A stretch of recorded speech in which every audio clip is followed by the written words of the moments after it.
pasamos el Tule. Ya pasamos el Tule, ya vamos por acá por Mitla. Ah, si no por acá en Matatlán. No, en Matatlán los esperamos. Ahí en Matatlán, en la fábrica del mezcal, ahí venden desayuno. Vengan así como vienen derecho. Ya llegando donde está algo así como un cerro, no suba el cerro, agarra por la parte de abajo hacia la derecha. Pasa, no, antes del Tule.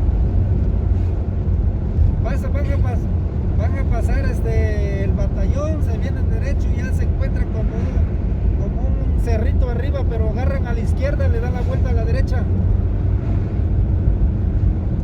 No los vaya a sacar el cerrito, lo saca a otro lado. Sí, ahí hay indicaciones.